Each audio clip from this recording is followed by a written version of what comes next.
Congress party के लोगों को इस छत्तीसगढ़ के जो हालात हो गए थे उसमें सरकार की नींद खोलने के लिए इस प्रकार के न्याय यात्रा को निकालना पड़ा।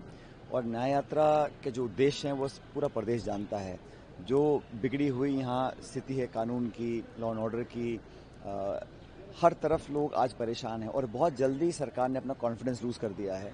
मैं ऐसा मानता हूं कि इस यात्रा के माध्यम से जो राज्य और केंद्र सरकार विपक्षी नेताओं को दबाने की कोशिश करते हैं, जो अत्याचार हो रहे हैं महिलाओं के साथ, दलितों के साथ, आदिवासियों के साथ, उसको सरकार उस पर ध्यान नहीं देती है, लेकिन विरोधियों की जबान दबाने के लिए, उनको दबाव में लाने के लिए पूरी कोशिश करती है।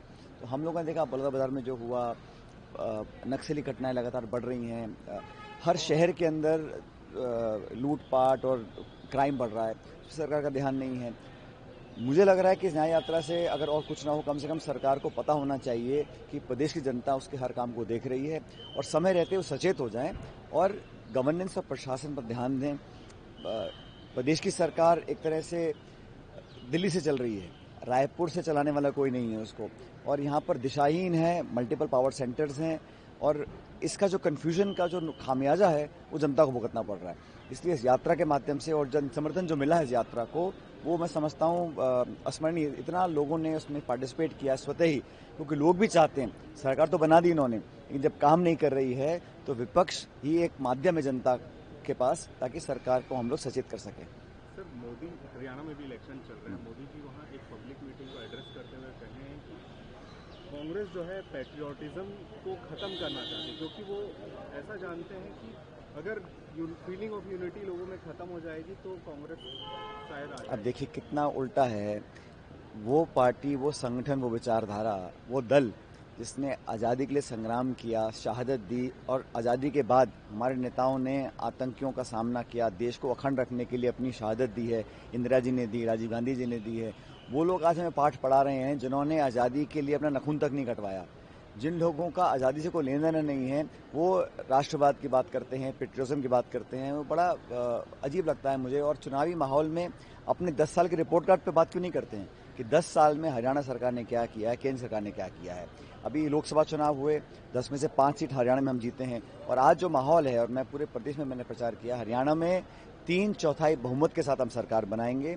बेहतर ये होता कि भाजपा के नेता इस बात का स्पष्टीकरण करते कि 9 साल के बाद उन्होंने अपना मुख्यमंत्री क्यों बदला, अगर सरकार अच्छा काम कर रही थी। और हरियाणा में नौजवान, किसान, सबको उन्होंने दुख ही दिया है। काले कानून बनाए किसानों के खिलाफ, हमारे नौजवान लड़के लड़कियां जो रेसलर्स थे वो आंदोलन कर रहे थे, उन पर शोषण उनके साथ हुआ, उनका ध्यान नहीं दिया गया। और आज सिर्फ विपक्ष को टारगेट करना ये सत्ता पक्ष का काम नहीं है। सत्ता पक्ष का काम है अपने काम की रिपोर्ट कार्ड जनता को दिखाएं, परफॉर्मेंस के आधार पर दोबारा सरकार से अपना जनता से वोट मांगे। लेकिन बीजेपी पिछड़ रही है। जम्मू कश्मीर में जो चुनाव हुए हैं, कल अंतिम चरण था, वहां पर भी हमारी अलायंस की सरकार बनने वाली है। दोनों राज्यों के अंदर कांग्रेस पार्टी सरकार बनाएगी। सर, विपक्ष को टारगेट करते हैं कह रहे हैं आप।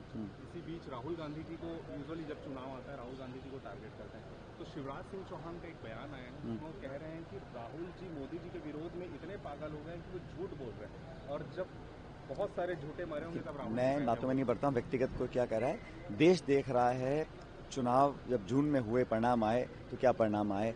घमंड और अहंकार को जनता ने आईना दिखाया है, और भारतीय जनता पार्टी को मुझे लगता है अपने गिरेबान में झांकना चाहिए। जिस प्रकार का शासन वो करना चाहते हैं, जनता उसको पसंद नहीं कर रही है।